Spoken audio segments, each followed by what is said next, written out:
કન્યા કહે છે કે હોમ યજ્ઞાદિ કાર્યેષુ, હે સ્વામી, હોમ યજ્ઞ બધા કાર્યમાં હું તમારી સહભાગીની અને સહગામિની થઈશ, તમારી અનુસાર ચાલનારી થઈશ અને દરેક ડગલે ને પગલે તમારી સાથે આવીને ઊભી રહીશ અને આજથી સર્વસ્વ મારા જીવનનું હું તમને અર્પણ કરું છું. કન્યા બહુ સુંદર વાક્ય છે કે દેહો મયા પિતસ્તુભ્યમ સપ્તમેસા બ્રવિદ્વરમ. સાતમી પ્રતિજ્ઞામાં સૌથી શ્રેષ્ઠ વાત કીધી. શું કીધી? તો કે છે આજથી હું મારા જીવનનું સર્વસ્વ તમને અર્પણ કરું છું. ત્યારે વરરાજા પણ કહે છે કે હું પણ મારા જીવનનું સર્વસ્વ આજથી તને અર્પણ કરું છું. આ જીવન શું છે? તો કે છે પતિ પત્નીની એક સુંદર ગાડી છે અને આ ગાડીના બે પૈડા કોણ કોણ?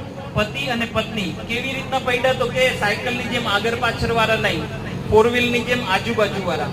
અને આ આજુબાજુ વાળા બે પૈડાની ગાડીમાં જો ગાડીના બે પૈડા ચાલે ને તો ગાડી આગળ વધે, પણ જો એકેય રોકાઈ ગયું તો ગાડી ન્યા